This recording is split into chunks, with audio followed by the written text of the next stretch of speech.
Hello everyone, स्वागत है आप सभी का मेरे यूट्यूब चैनल पर। आज हम लोग सेल चैप्टर को पढ़ेंगे। ठीक है। स्टडी ऑफ सेल यानी कि कोशिका विज्ञान के बारे में अध्ययन करेंगे। ठीक है। इस से कोशिका विज्ञान को ही क्या कहते हैं, साइटोलॉजी। ठीक है। और ये क्लास बिहार एसएससी के लिए बहुत ही ज़्यादा इम्पोर्टेंट होगा, तो आइए शुरू करते हैं। स्टडी ऑफ सेल को ही क्या कहते हैं, साइटोलॉजी कहते हैं। ठीक है। स्टडी ऑफ सेल ही क्या कहलाता है, आपका साइटोलॉजी कहलाता है। यानी कि से कोशिका के अध्ययन को ही क्या कहते हैं, साइटोलॉजी कहते हैं। कोशिका किसे कहते हैं? कोशिका सभी सजीव तथा जीवन के आधारभूत संरचना एवं क्रियात्मक इकाई है। ठीक है। कोशिका सभी सजीवों अथवा जीवन की आधारभूत संरचना एवं क्रियात्मक इकाई है। ठीक है। कोशिका जो है वो सभी सजीव तथा जीवन के आधारभूत संरचना एवं क्रियात्मक इकाई है। कोशिका जीव द्रव्य से बनी कोशिका जीव द्रव्य से बनी संरचना होती है और इस जीव द्रव्य में कई कार्बनिक तथा अकार्बनिक यौगिक उपस्थित होते हैं। ठीक है। कोशिका द्रव्य यानी प्रोटोप्लाज्म, कोशिका जो है वो प्रोटोप्लाज्म से बनी संरचना होती है। ठीक है। कोशिका किससे बनी हुई संरचना होती है, प्रोटोप्लाज्म से। और इस जीव द्रव्य में कई कार्बनिक तथा अकार्बनिक यौगिक उपस्थित होते हैं। ठीक है। इस जीव द्रव्य में क्या होता है, कई कार्बनिक और अकार्बनिक यौगिक उपस्थित होते हैं। सभी सजीवों की कोशिका एक समान नहीं होती है। अलग अलग सजीवों की कोशिका आकार, स्वरूप तथा संख्या में एक दूसरे से काफी भिन्न होते हैं। ठीक है। सभी सजीवों की कोशिका एक समान नहीं होती है। अलग अलग सजीवों की कोशिका आकार, स्वरूप तथा संख्या में एक दूसरे से काफी भिन्न होते हैं। संसार की सबसे छोटी कोशिका कौन सा है, माइक्रोप्लाज्म गैलीसेप्टिकम। ठीक है। संसार की सबसे छोटी कोशिका कौन सा है, माइक्रोप्लाज्मा गैलीसेप्टिकम। संसार का सबसे बड़ी कोशिका कौन सा है, शुतुरमुर्ग का अंडा। ठीक है। संसार का सबसे बड़ा कोशिका कौन सा है, शुतुरमुर्ग का अंडा। मानव शरीर की सबसे छोटी कोशिका कौन सा है, मस्तिष्क के सेरिबेलम का ग्रेन्यूल कोशिका। ठीक है। मानव शरीर की सबसे छोटी कोशिका कौन सा है, मस्तिष्क के सेरिबेलम का ग्रेन्यूल कोशिका। मानव शरीर की सबसे बड़ी कोशिका कौन सी है, अंडाणु। ठीक है, ओवा। मानव शरीर की सबसे बड़ी कोशिका कौन सा है, अंडाणु यानी कि ओवा। तो संसार की सबसे छोटी कोशिका माइक्रोप्लाज्मा गैलीसेप्टिका। संसार की सबसे बड़ी कोशिका शुतुरमुर्ग का अंडा। मानव शरीर का सबसे छोटी कोशिका मस्तिष्क के सेरिबेलम का ग्रेन्यूल कोशिका। मानव शरीर की सबसे बड़ी कोशिका अंडाणु। मानव शरीर की सबसे लंबी कोशिका कौन सा है, न्यूरॉन। मानव शरीर की सबसे लंबी कोशिका कौन सा है, न्यूरॉन। कोशिका का आकार एवं आकृति कैसी होगी यह कोशिका के कार्य पर निर्भर करता है। ठीक है। कोशिका का आकार एवं आकृति कैसा होगा यह किस पर निर्भर करेगा, कोशिका के कार्य पर निर्भर करता है। ठीक है। अर्थात अलग अलग कार्य करने वाले कोशिका का आकार एवं आकृति एक दूसरे से भिन्न होती है। कोशिका का आकार जो होगा और आकृति जो होगा वो कैसा होगा, उसके कार्य पर निर्भर करेगा। यानी कि अलग अलग कार्य करने वाला जो कोशिका होगा उसका आकार एवं आकृति भी क्या होगा, एक दूसरे से भिन्न होगा। ठीक है। जैसा उसका कार्य होगा वैसा उसका आकार और आकृति होगा। एक कोशिका अपना आकार पल पल बदल भी सकते हैं।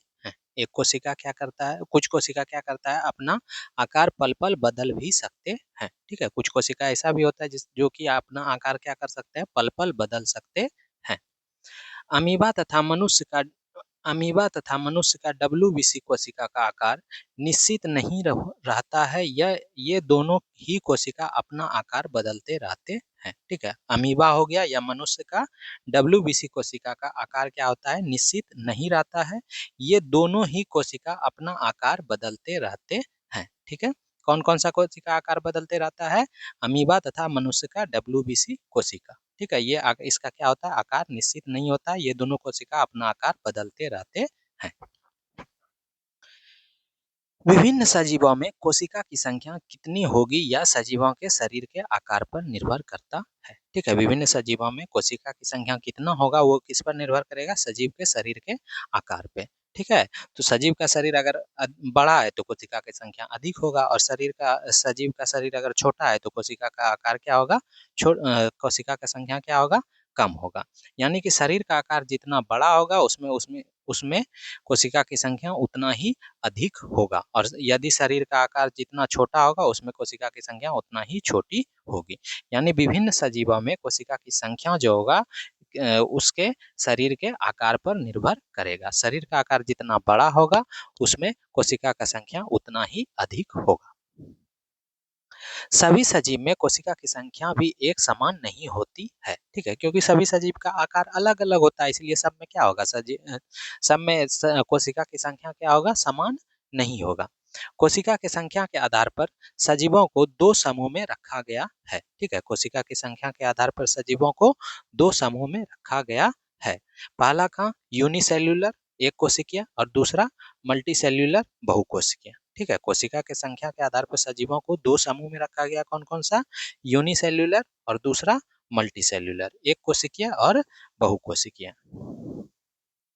यूनिसेल्यूलर एक कोशिकीय क्या है, वह जब जीवों के शरीर केवल एक ही कोशिका से निर्मित होता है वह एक कोशिकीय जीव कहलाते हैं। ठीक है, जब जीवों के शरीर क्या होते हैं, जो जीवों के शरीर क्या होते हैं, केवल एक ही कोशिका से निर्मित होता है। ठीक है, जिस जीव के शरीर में क्या होगा, केवल एक ही कोशिका होगा, वह क्या कहलाता है, एक कोशिकीय जीव कहलाता है। यह जीव आँखों से दिखाई नहीं पड़ते हैं, इन्हें देखने हेतु सूक्ष्मदर्शी की आवश्यकता पड़ती है। ठीक है, एक कोशिकीय जीव यानी कि यूनिसेल्युलर जो होता है उसको हम लोग आँख से नहीं देख सकते हैं, उसको देखने के लिए क्या हमको चाहिए, सूक्ष्मदर्शी की आवश्यकता पड़ती है। ठीक है, तो यानी यूनिसेल्युलर क्या हो जाएगा, जब जीवों के शरीर केवल एक ही कोशिका से निर्मित होता है वह एक कोशिकीय जीव कहलाता है। ये जीव आँखों से दिखाई नहीं पड़ते हैं, इन्हें देखने हेतु सूक्ष्मदर्शी की आवश्यकता पड़ती है। जैसे एग्जाम्पल के लिए सूक्ष्म जीव, माइक्रो ऑर्गेनिज्म। ठीक है, तो यूनिसेल्युलर एक कोशिका से बना होगा, इसको हम लोग आँख से नहीं देख सकते हैं, देखने के लिए सूक्ष्मदर्शी की आवश्यकता होगा। और इसका उदाहरण क्या है, सूक्ष्म जीव माइक्रो ऑर्गेनिज्म। दूसरा है मल्टी सेल्यूलर बहुकोशिकीय। इन जीवों का शरीर अनेक कोशिकाओं से मिलकर बना होता है। ठीक है, यूनिसेल्यूलर एक कोशिका से मिलकर बना होता था, और मल्टी सेल्यूलर में क्या होगा, एक से अधिक यानी अनेक कोशिकाओं से मिलकर बना होता है। उदाहरण के लिए सभी दिखने वाले सजीव, जितना भी दिखने वाला सजीव है वो सब क्या आपका मल्टी सेल्यूलर है। ठीक है, जितना भी दिखने वाला सजीव है वो सब क्या आपका मल्टी सेल्यूलर है। विभिन्न सजीवों में कोशिका की संख्या कितनी होगी यह सजीवों के शरीर के आकार पर निर्भर करता है। ठीक है, यही बात बोल रहा है जो इससे पहले भी हम पढ़ चुके हैं कि कोशिका का संख्या कितना होगा वो सजीव के शरीर के आकार पर निर्भर करता है।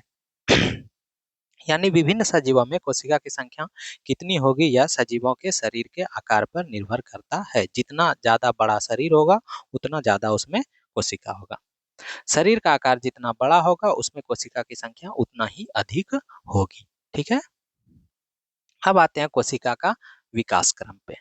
तो कोशिका का विकास क्रम सबसे पहला क्या है, 1590। 1590 में क्या हुआ, जेड जेंसन एवं एच जेंसन ने माइक्रोस्कोप की खोज की और इसके साथ ही कोशिका अध्ययन का मार्ग खुल गया। ठीक है, कब, 1590 ईस्वी में। ठीक है, कब, 1590 ईस्वी में जेड जेंसन तथा एच जेंसन ने माइक्रोस्कोप की खोज की। ठीक है, कब, 1590 ईस्वी में जेड जेंसन एवं एच जेंसन ने माइक्रोस्कोप की खोज की और इसके साथ ही कोशिका अध्ययन का मार्ग खुल गया। ठीक है, तो यानी कोशिका अध्ययन का मार्ग कब खुला, 1590 में। कैसे खुला, जेड जेंसन तथा एच जेंसन ने माइक्रोस्कोप की खोज की, इसके साथ ही कोशिका अध्ययन का मार्ग खुल गया कब, 1590 में। उसके बाद समय आया 1665 का। तो 1665 में क्या हुआ, रॉबर्ट हुक ने अपनी द्वारा बनाए गए माइक्रोस्कोप से कोशिका की खोज की। ठीक है, किसके द्वारा, कब किया गया, 1665 में रॉबर्ट हुक ने। ठीक है, किसने, रॉबर्ट हुक ने कब, 1665 में अपनी द्वारा बनाए गए माइक्रोस्कोप से कोशिका की खोज की। कोशिका का नामकरण भी रॉबर्ट हुक के द्वारा किया गया। ठीक है, कोशिका का नामकरण भी किसके द्वारा किया गया? रॉबर्ट हुक के द्वारा किया गया। उसके बाद कोशिका, कोशिका क्या है? लैटिन शब्द से बना है जिसका शाब्दिक अर्थ होता है छोटा कमरा। ठीक है, कोशिका क्या है? एक लैटिन शब्द है जिसका शब्द से बना है जिसका शाब्दिक अर्थ क्या होता है? छोटा कमरा। ठीक है, कोशिका कैसा शब्द है? किससे बना हुआ शब्द है? लैटिन शब्द से बना हुआ है जिसका शाब्दिक अर्थ क्या होता है? छोटा कमरा। रॉबर्ट हुक ने कोशिका की खोज कॉर्क के टुकड़े से किया था। ठीक है, रॉबर्ट हुक ने कोशिका की खोज किससे किया था? कॉर्क के टुकड़े से किया था। कॉर्क यानी पेड़ की छाल। ठीक है, तो रॉबर्ट हुक ने कोशिका की खोज किसके किससे किया था? कॉर्क के टुकड़े से किया था। रॉबर्ट हुक द्वारा खोजा गया कोशिका कोशिका मृत कोशिका था। रॉबर्ट हुक के द्वारा खोजा गया कोशिका कैसा था? मृत कोशिका था। ठीक है, रॉबर्ट हुक द्वारा खोजा गया कोशिका कैसा था? मृत कोशिका था। उसके बाद समय आया 1683 का। ठीक है, कितना का? 1683 का। 1683 में क्या हुआ? ल्यूवेन हॉक द्वारा सर्वप्रथम जीवित कोशिका की खोज की गई। ठीक है, तो ल्यूवेन हॉक द्वारा सर्वप्रथम जीवित कोशिका की खोज की गई। कब की गई? 1683 ईस्वी में। ठीक है, ल्यूवेन हॉक द्वारा सर्वप्रथम जीवित कोशिका की खोज की गई। कब की गई? 1683 ईस्वी में। ल्यूवेन हॉक ने पहले की तुलना में उन्नत माइक्रोस्कोप द्वारा जीवित कोशिका के रूप में जीवाणु, प्रोटोजोआ, आरबीसी कोशिकाओं को देखा। ठीक है, 1683 में ल्यूवेन हॉक द्वारा सर्वप्रथम जीवित कोशिका की खोज की। ठीक है, कब? 1683 ईस्वी में ल्यूवेन हॉक द्वारा सर्वप्रथम जीवित कोशिका की खोज की। ल्यूवेन हॉक ने पहले की तुलना में उन्नत माइक्रोस्कोप द्वारा जीवित कोशिका के रूप में जीवाणु, प्रोटोजोआ, आरबीसी कोशिकाओं को देखा। ठीक है, तो जीवित कोशिका के रूप में किसको किसको देखा? जीवाणु को, प्रोटोजोआ को और आरबीसी कोशिकाओं को देखा। किसने देखा? ल्यूवेन हॉक ने। कब? 1683 ईस्वी में। ठीक है, उसके बाद समय आया 1831 का। रॉबर्ट ब्राउन ने कोशिका के मध्य एक गोल संरचना देखी जिसका नाम उन्होंने केंद्रक बताया। ठीक है, न्यूक्लियस नाम दिया। ठीक है, कब? 1831 में रॉबर्ट ब्राउन ने। ठीक है, 1831 में रॉबर्ट ब्राउन ने कोशिका के मध्य एक गोल संरचना देखी। ठीक है, 1831 में रॉबर्ट ब्राउन ने कोशिका के मध्य एक गोल संरचना देखी जिसका नाम उन्होंने केंद्रक नाम दिया। ठीक है, जिसका नाम उन्होंने क्या दिया? केंद्रक दिया, यानी न्यूक्लियस दिया। ठीक है, तो न्यूक्लियस किसके द्वारा नाम दिया गया था? रॉबर्ट ब्राउन के द्वारा। कब दिया गया था? 1831 में। ठीक है, तो 1831 में रॉबर्ट ब्राउन ने कोशिका के मध्य एक गोल संरचना देखी जिसका नाम उन्होंने केंद्रक नाम बताया। उसके बाद समय आया 1838 से 1839 का। जैक जैकब स्लाइडेन तथा स्वान ने कोशिका मतवाद प्रस्तुत की जिसके बाद यह स्पष्ट हो गया कि प्रत्येक सजीव का शरीर कोशिकाओं से निर्मित है। 1838 से 39 में जैकब स्लाइडेन, ठीक है, जैकब स्लाइडेन तथा स्वान ने कोशिका मतवाद प्रस्तुत किया। ठीक है, सेल थ्योरी किसने प्रस्तुत किया?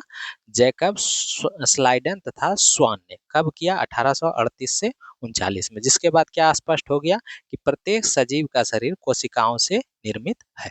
ठीक है, जैकब स्लाइडेन तथा स्वान ने कोशिका मतवाद यानी सेल थ्योरी प्रस्तुत की जिसके बाद क्या स्पष्ट हो गया कि प्रत्येक सजीव का शरीर कोशिका से निर्मित है। स्लाइडेन तथा स्वान के द्वारा प्रस्तुत कोशिका या कोशिका मतवाद के प्रमुख बातें। ठीक है, स्लाइडेन तथा स्वान के द्वारा प्रस्तुत कोशिका मतवाद यानी सेल थ्योरी की प्रमुख बातें कौन कौन सी है? प्रत्येक जीव का शरीर एक अथवा अनेक कोशिकाओं से निर्मित होता है। ठीक है, प्रत्येक जीव का शरीर क्या होता है? एक अथवा अनेक कोशिकाओं से निर्मित होता है। प्रत्येक जीव की उत्पत्ति एक कोशिका से ही होती है। ठीक है, प्रत्येक जीव की उत्पत्ति क्या होता है? एक कोशिका से ही होती है।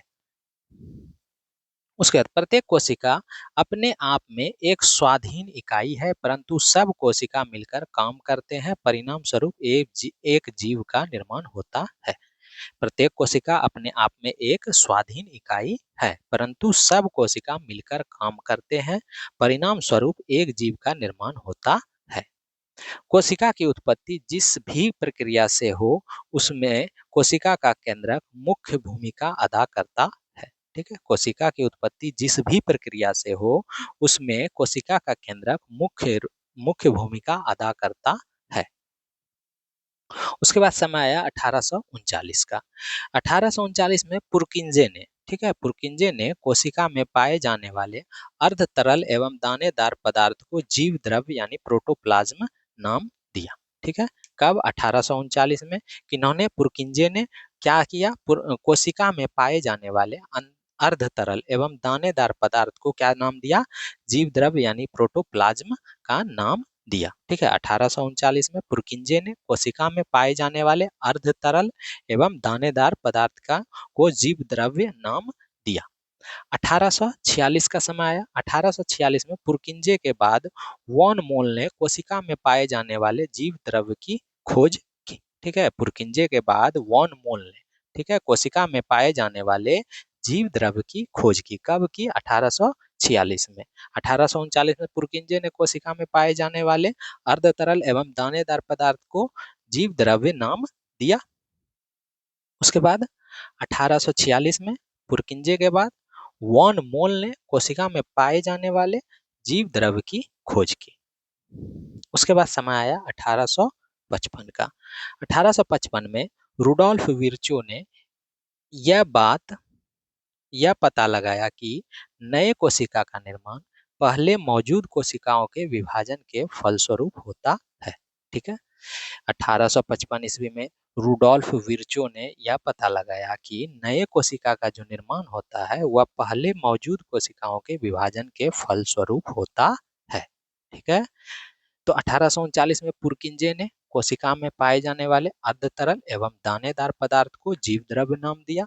1846 में पुरकिंजे के बाद वॉन मोल ने कोशिका में पाए जाने वाले जीव द्रव्य की खोज की। 1855 में रुडोल्फ विर्चो ने यह पता लगाया कि नए कोशिका का निर्माण पहले मौजूद कोशिकाओं के विभाजन के फलस्वरूप होता है। उसके बाद समय आया 1861 का। 1861 में क्या हुआ? मैक्स सुल्जे ने कोशिका को जीव द्रव्य का एक पिंड बताया। ठीक है। मैक्स सुल्जे ने क्या बताया? मैक्स सुल्जे ने 1861 में कोशिका को जीव द्रव्य का एक पिंड बताया। उनका यह मत प्रोटोप्लाज्म थ्योरी कहलाया। ठीक है। उनका यह मत क्या कहलाया?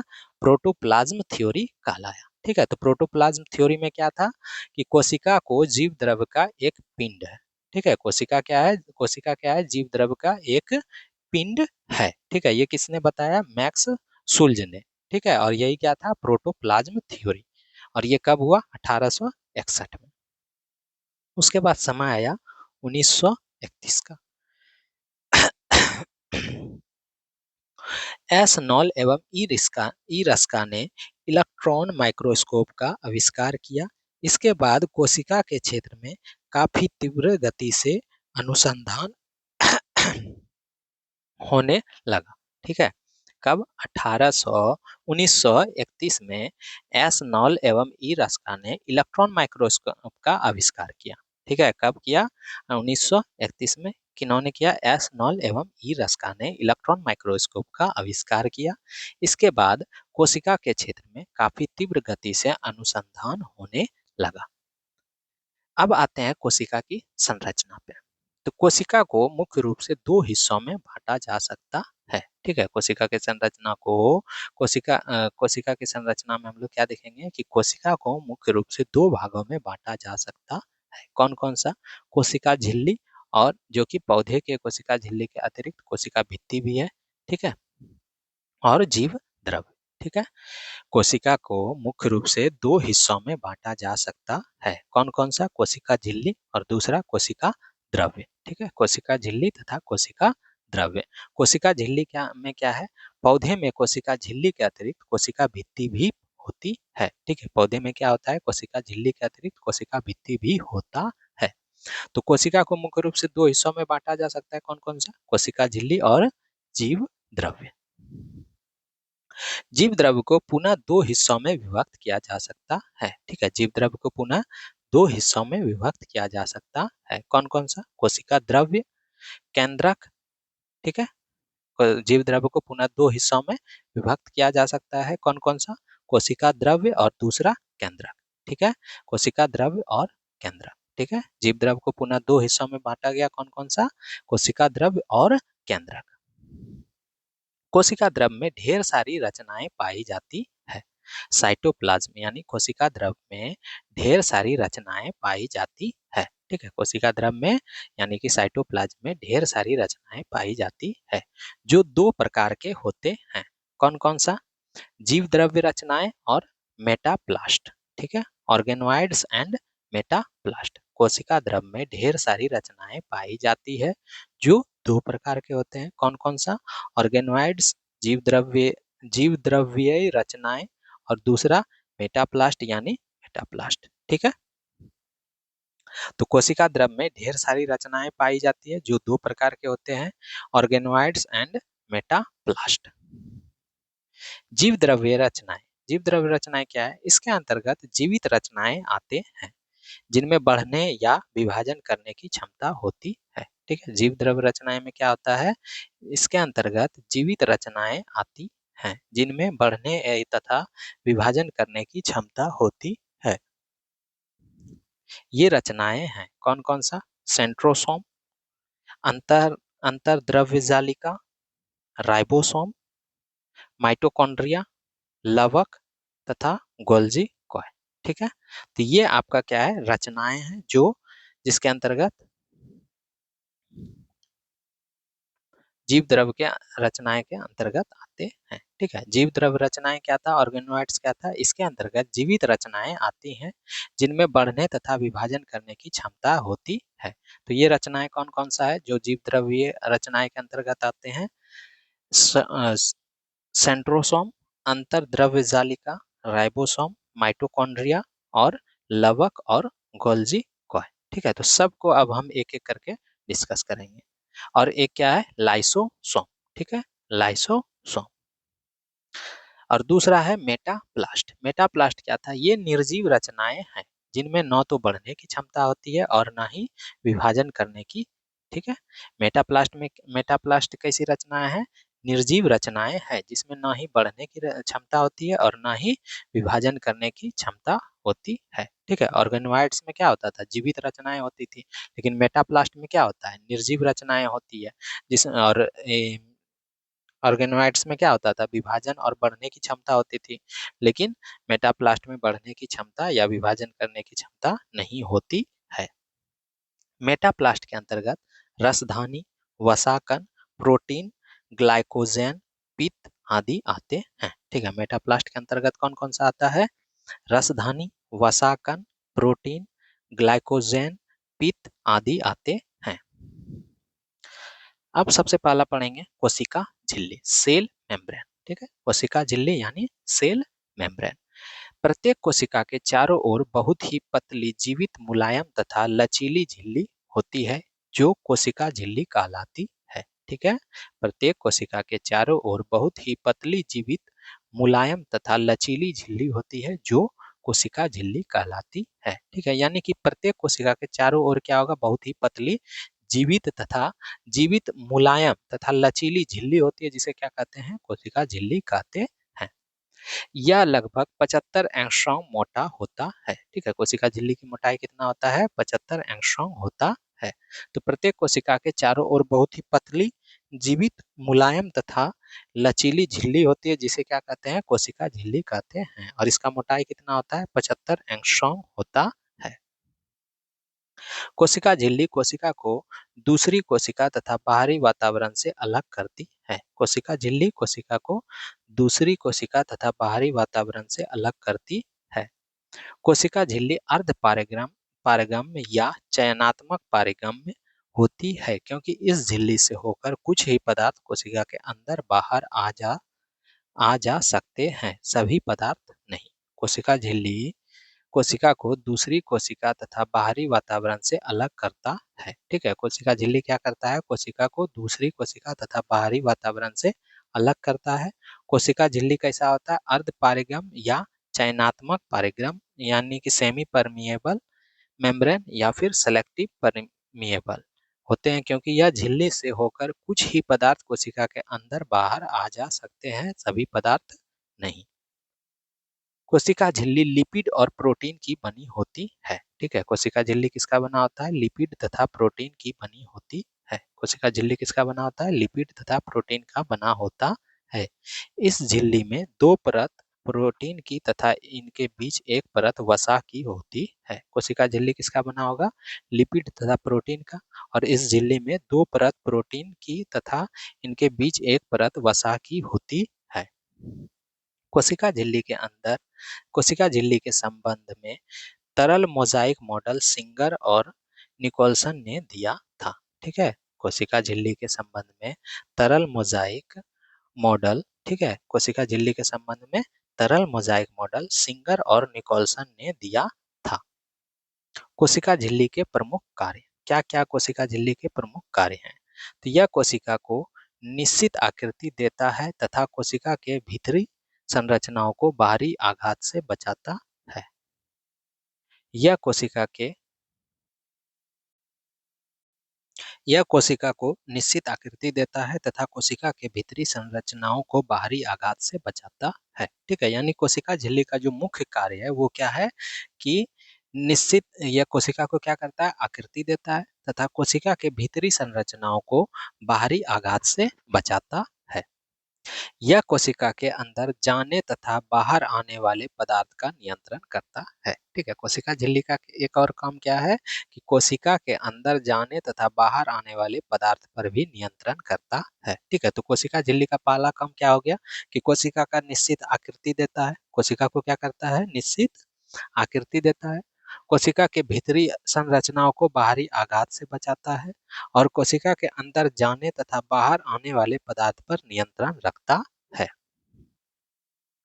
एक कोशिकीय जीवों में कोशिका झिल्ली द्वारा ही सीलिया, फ्लैजिला तथा कूटपाद का निर्माण होता है। ठीक है। एक कोशिकीय जीव में कोशिका झिल्ली द्वारा ही सीलिया, फ्लैजिला तथा कूटपाद का निर्माण होता है। तो एक कोशिकीय जीवों में कोशिका झिल्ली द्वारा क्या क्या निर्माण होता है? सीलिया, फ्लैजिला तथा कूटपाद का निर्माण होता है। कोशिका द्रव्य द्वारा होने वाले परासरण तथा विसरण की क्रिया कोशिका झिल्ली द्वारा संपन्न होती है। ठीक है। कोशिका द्वारा होने वाले परासरण तथा विसरण की जो क्रिया होती है वो कोशिका झिल्ली द्वारा ही संपन्न होती है। अब आते हैं कोशिका झिल्ली पर। Cell wall. पौधे तथा कवक में कोशिका झिल्ली के बाहर एक और परत होती है जो कोशिका भित्ति कहलाती है। ठीक है। कोशिक पदार्थ पौधे तथा कवक में कोशिका झिल्ली के बाहर एक और परत होती है जो कोशिका भित्ति कहलाती है। कोशिका भित्ति कोशिका झिल्ली के तरह न तो जीवित झिल्ली है और न ही अर्धपारिगम। ठीक है। कोशिका भित्ति जो है आपका वो कोशिका झिल्ली की तरह ना ही जीवित झिल्ली है, ठीक है, और ना ही अर्धपारिगम है। ठीक है। यानी कोशिका भित्ति जो होता है वो कोशिका झिल्ली की तरह जीवित झिल्ली नहीं होता है और कोशिका भित्ति कोशिका झिल्ली की तरह अर्धपारगम परागम्य भी नहीं होता है। कोशिका भित्ति तीन परतों की बना एक मोटी भित्ति है। ठीक है। कोशिका भित्ति तीन परतों का बना एक मोटी भित्ति है। यानी कोशिका भित्ति कितने परतों से बना होता है? तीन परतों से बना एक क्या होता है? मोटी भित्ति होती है। पौधे को कोशिका भित्ति सेल्यूलोज तथा हेमी सेल्यूलोज की बनी होती है। पौधे की कोशिका भित्ति किससे बना होता है? सेल्यूलोज तथा हेमी सेल्यूलोज की बनी होती है। पौधे की कोशिका भित्ति किससे बना होता है? सेल्यूलोज तथा हेमी सेल्यूलोज की बनी होती है। कोशिका कवकों की कोशिका भित्ति काइटिन तथा हेमी सेल्यूलोज की बनी होती है। कवकों की कोशिका कवकों की कोशिका भित्ति काइटिन तथा हेमी सेल्यूलोज की बनी होती है। तो कवकों की कोशिका भित्ति किससे बना होता है? काइटिन तथा हेमी सेल्यूलोज की बनी होती है। कोशिका भित्ति के प्रमुख कार्य। कोशिका भित्ति के प्रमुख कार्य कौन से हैं? यह भित्ति पौधे के कोशिका की रक्षात्मक परत है जो कोशिका को निश्चित आकार, मजबूती तथा सुरक्षा प्रदान करती है। ठीक है। कोशिका भित्ति का क्या कार्य है कि कोशिका भित्ति पौधे के कोशिका की रक्षात्मक परत है। ठीक है। कोशिका भित्ति क्या है? पौधे के कोशिका की रक्षात्मक परत है जो कोशिका को निश्चित आकार, मजबूती तथा सुरक्षा प्रदान करती है। यह कोशिका को सूखने से बचाता है एवं विभिन्न कोशिकाओं को जोड़ने का कार्य करता है। यह कोशिका को क्या करता है? सूखने से बचाता है एवं विभिन्न कोशिकाओं को जोड़ने का कार्य करता है। कोशिका भित्ति एक निर्जीव संरचना है जो पारगम्य होती है और यह कोशिका झिल्ली को भी सुरक्षा देता है। कोशिका भित्ति कैसा संरचना है? निर्जीव संरचना है। ठीक है, कोशिका भित्ति कैसा संरचना है? एक निर्जीव संरचना है जो पारगम्य होता है। ठीक है, कैसा होता है? पारगम्य होता है और कोशिका झिल्ली को भी सुरक्षा देता है। यानी कोशिका भित्ति कैसा होगा? निर्जीव होगा, पारगम्य होगा और कोशिका झिल्ली को भी सुरक्षा देता है। अब आते हैं कोशिका द्रव्य साइटोप्लाज्म में। तो जीव द्रव्य का वह भाग जो केंद्रक तथा कोशिका झिल्ली के मध्य होता है उसे कोशिका द्रव्य कहा जाता है। ठीक है, साइटोप्लाज्म कहा जाता है जीव द्रव्य का वह भाग, ठीक है, जो केंद्रक तथा कोशिका झिल्ली के मध्य होता है। ठीक है, जीव द्रव्य का वह भाग जो केंद्रक तथा कोशिका झिल्ली के मध्य होता है उसे कोशिका द्रव्य यानी साइटोप्लाज्म कहा जाता है। कोशिका द्रव्य या जीव द्रव्य रंगहीन, अर्ध पारदर्शक तथा अर्ध तरल पदार्थ है। कोशिका द्रव्य रंगहीन, अर्ध पारदर्शक तथा अर्ध तरल पदार्थ है। कोशिका द्रव रंगहीन, अर्ध पारदर्शक तथा अर्ध तरल पदार्थ है। यह एक प्रकार का कोलाइड है जिसमें 80% तक जल होता है। कोशिका द्रव में कितना प्रतिशत तक जल होता है? 80% तक जल होता है। ठीक है, यह एक प्रकार का क्या है? कोलाइड है जिसमें 80% तक का जल होता है। जल के अलावे जीव द्रव में लगभग 30 तत्व पाए जाते हैं जिनमें ऑक्सीजन, कार्बन, हाइड्रोजन, नाइट्रोजन मुख्य हैं। जल के अलावा जीव द्रव यानी कोशिका द्रव में लगभग 30 तत्व पाए जाते हैं जिसमें ऑक्सीजन, कार्बन, हाइड्रोजन, नाइट्रोजन मुख्य रूप से हैं। कोशिका द्रव में कई जीवित तथा कार्य करने वाली रचनाएं मौजूद रहती है जिसे कोशिका अंगक, सेल ऑर्गेनल कहते हैं। कोशिका द्रव में जीवित तथा कार्य करने वाले रचनाएं मौजूद रहती है जिसे कोशिका अंगक कहते हैं। अब आते हैं अंतर्द्रव्य जालिका, एंडोप्लाज्मिक रेटिकुलम। यह महीन नलिकाओं का एक जाल जैसी संरचना के रूप में कोशिका द्रव में पाई जाती है। यह महीन नालिकाओं का एक जाल जैसी संरचना है। ठीक है, अंतर्द्रव्य जालिका कैसी संरचना है? महीन नालिकाओं का एक जाल जैसी संरचना के रूप में कोशिका द्रव में पाई जाती है। यह संरचना कहीं कहीं पर कोशिका झिल्ली से मिली होती है तो कहीं कहीं पर केंद्रक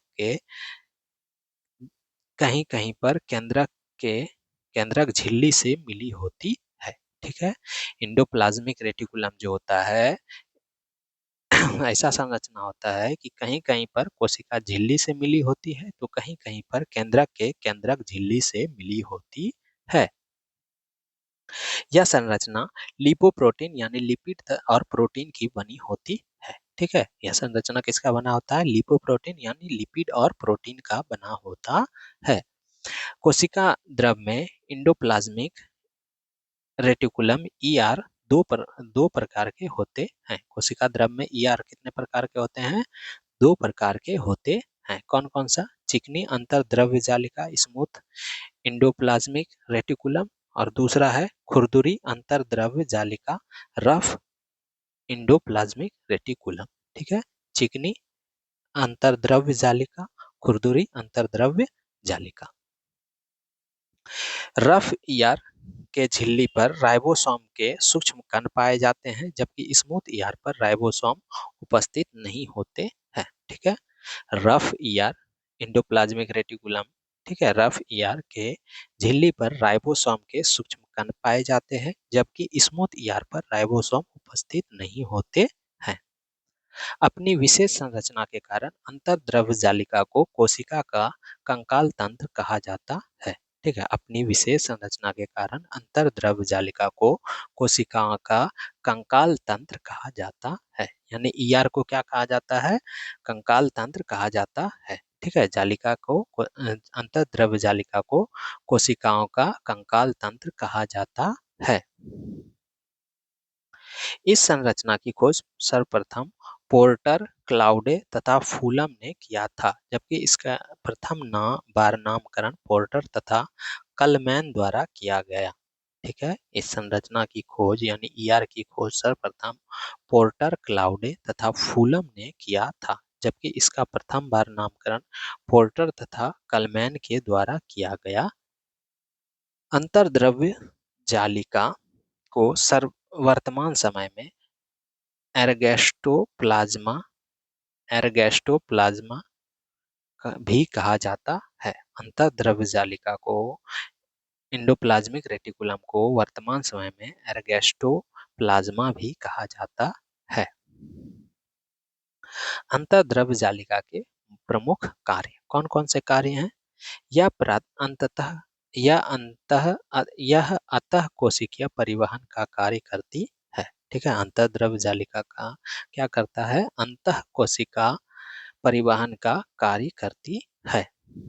अंतर्द्रव्य जालिका के नली में जल द्रव भरा रहता है, जिसे यह कोशिका द्रव्य के विभिन्न हिस्सों में वितरित करते रहती है। अंतर्द्रव्य जालिका के नली में तरल पदार्थ भरा रहता है, जिसे यह कोशिका द्रव्य के विभिन्न हिस्सों में वितरित करते रहती है।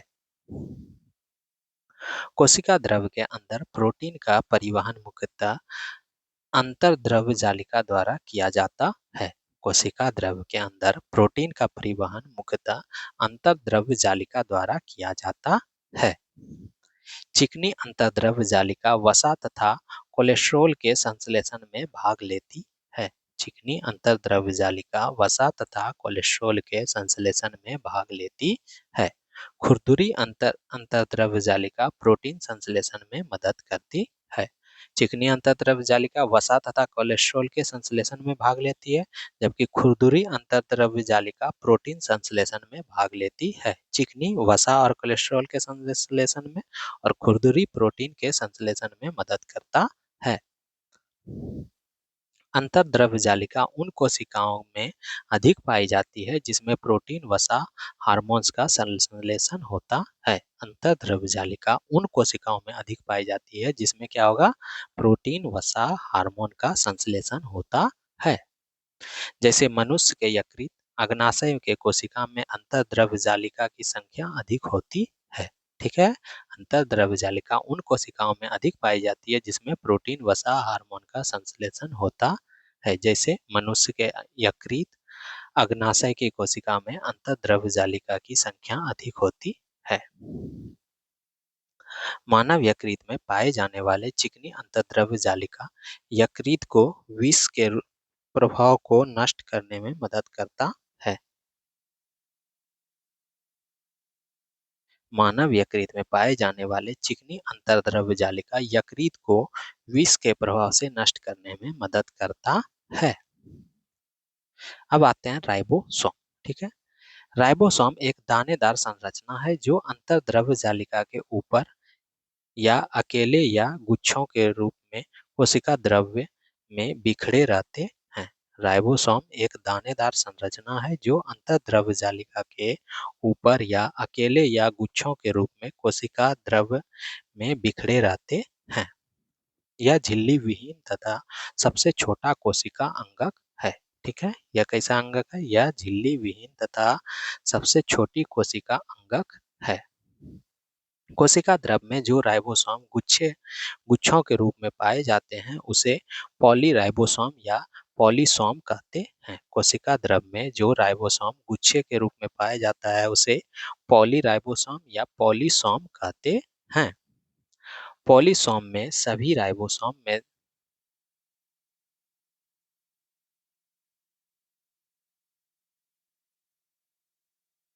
मैसेंजर धागे के समान रचना से बंधे होते हैं। पॉलीसोम में सभी राइबोसोम मैसेंजर के धागे समान संरचना के रूप में बंधे होते हैं। राइबोसोम प्रोटीन तथा आरएनए से मिलकर बना होता है। राइबोसोम किससे मिलकर बना होता है? प्रोटीन तथा आरएनए से मिलकर बना होता है। राइबोसोम किससे किससे मिलकर बना होता है? प्रोटीन तथा आरएनए से मिलकर बना होता है। राइबोसोम दो प्रकार के होते हैं।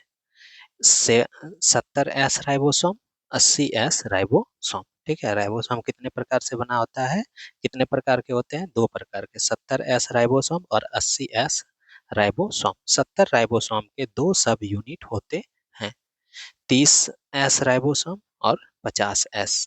ठीक है, राइबोसोम कितने प्रकार के, दो प्रकार के, 70s ribosome, 80s ribosome. 70s ribosome के दो सब यूनिट, 30s और 50s।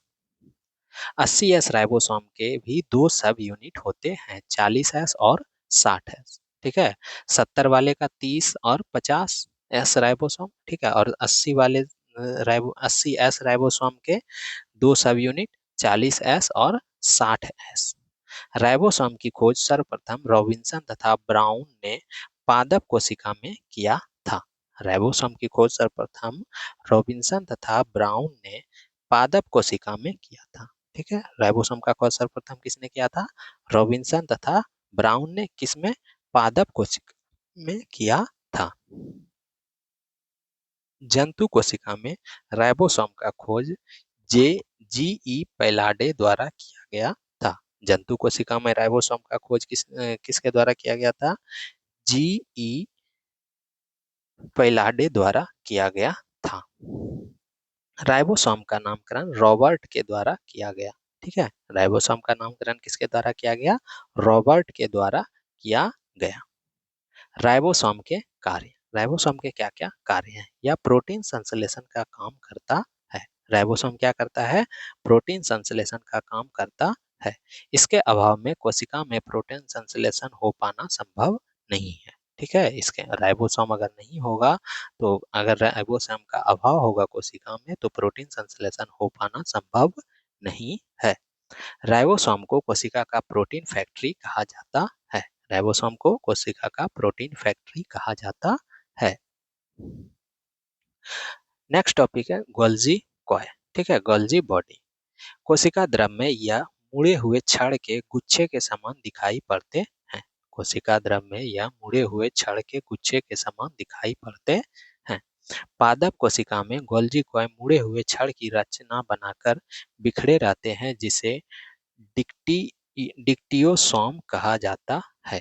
पादप कोशिका में गोल्जी कॉय मुड़े हुए छड़ की रचना बनाकर बिखरे रहते हैं, जिसे क्या कहते हैं, डिक, डिक्टियोसोम कहा जाता है। ठीक है, पादप कोशिका में गोल्जी कॉय मुड़े हुए छड़ की रचना बनाकर बिखरे रहते हैं, जिसे क्या कहते हैं, डिक्टियोसोम कहा जाता है। डाल्टन तथा फेलिक्स नामक वैज्ञानिक ने पूरे गोल्जी कॉय की रचना को तीन भागों में बांटा है। ठीक है, किन्होंने, डाल्टन तथा फेलिक्स नामक वैज्ञानिक ने पूरे गोल्जी कॉय की संरचना को तीन भागों में बांटा है। कौन कौन सा, सिस्टर्नी, छोटे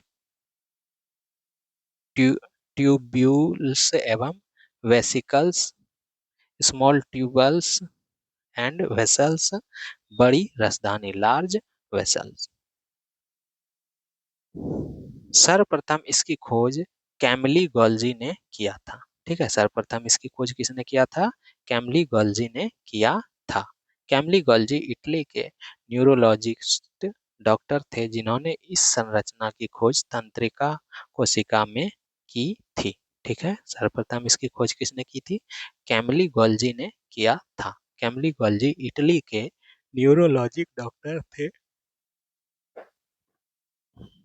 उन्होंने इस संरचना की खोज तंत्रिका कोशिका में की थी। कैमिली गोल्जी ने इस संरचना का नाम आंतरिक जालिका वत उपकरण रखा था, परंतु बाद के समय इसका नाम गोल्जी कॉय पड़ गया।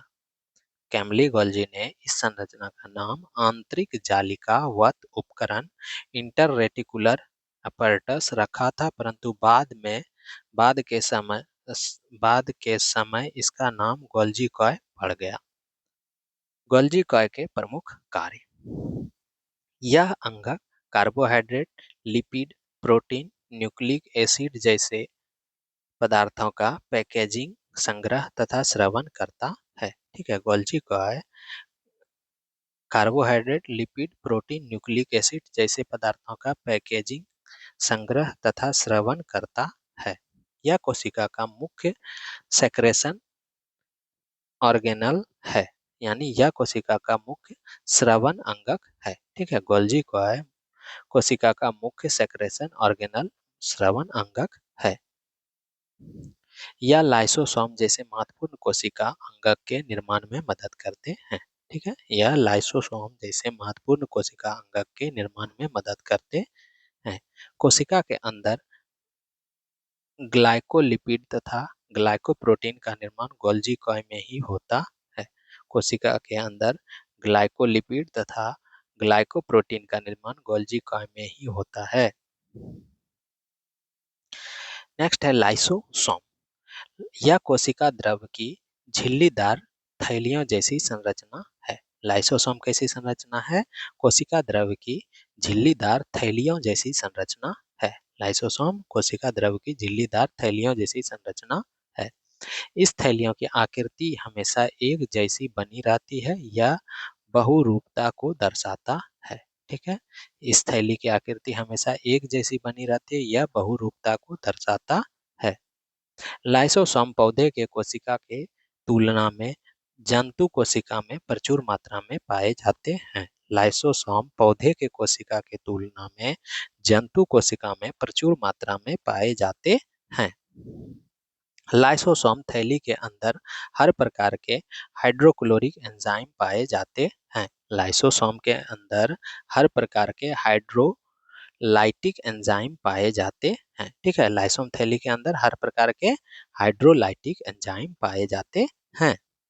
इन एंजाइम में इतनी क्षमता है कि कोशिका द्रव एवं उसमें उपस्थित सभी जीवित संरचनाओं को नष्ट कर सकता है।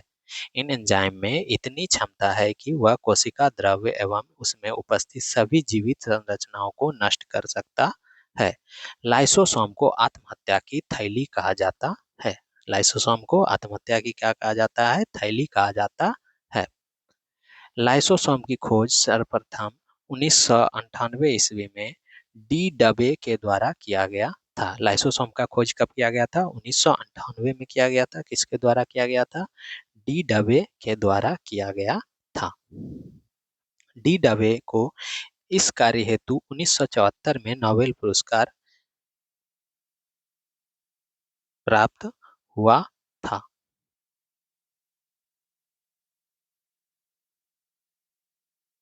लाइसोसोम का प्रमुख कार्य। लाइसोसोम का क्या कार्य है? यह कोशिका अंगकों के टूटे फूटे भाग को पाचित कर कोशिका द्रव को साफ रखता है। ठीक है, यह कोशिका अंगकों के टूटे फटे भाग को पाचित कर कोशिका द्रव को साफ रखता है। यह आवश्यकता के अनुरूप कोशिका को भी नष्ट करता है। यह कोशिका के अनुरूप कोशिका को भी नष्ट करता है। यह कोशिका को विषाणु, जीवाणु तथा अन्य सूक्ष्म जीवों के संक्रमण से बचाता है। यह कोशिका को विषाणु, जीवाणु तथा अन्य सूक्ष्म जीवों के संक्रमण से बचाता है। अब आते हैं माइटोकॉन्ड्रिया। माइटोकॉन्ड्रिया क्या है? माइटोकॉन्ड्रिया की आकृति बहुत ही ज्यादा परिवर्तनशील है। माइटोकॉन्ड्रिया की आकृति क्या होता है? बहुत ही ज्यादा परिवर्तनशील होता है। जंतु कोशिका का यह सबसे बड़ा कोशिकांग है। माइटोकॉन्ड्रिया जो है वो जंतु कोशिकांग का सबसे बड़ा जंतु कोशिका का सबसे बड़ा कोशिकांग होता है। माइटोकॉन्ड्रिया दोहरी झिल्ली की बनी होती है। माइटोकॉन्ड्रिया दोहरी झिल्ली की बनी होती है। माइटोकॉन्ड्रिया के भीतरी झिल्ली में अनेक उंगली जैसी उभार निकला रहता है जिसे क्रिस्टी कहते हैं। माइटोकॉन्ड्रिया के भीतरी झिल्ली में अनेक उंगली जैसी उभार निकला रहता है जिसे क्या कहते हैं? क्रिस्टी कहते हैं। माइटोकॉन्ड्रिया के आंतरिक झिल्ली से घिरे जगह में मैट्रिक्स भरा होता है। माइटोकॉन्ड्रिया के आंतरिक झिल्ली से भरे हुए जगह में मैट्रिक्स भरा रहता है। मैट्रिक्स में राइबोसोम, डीएनए, आरएनए, मैग्नीशियम तथा कैल्शियम आयन तथा कई एंजाइम्स पाए जाते हैं। राइबोसोम इसमें 70S प्रकार के होते हैं। मैट्रिक्स में राइबोसोम, डीएनए, आरएनए,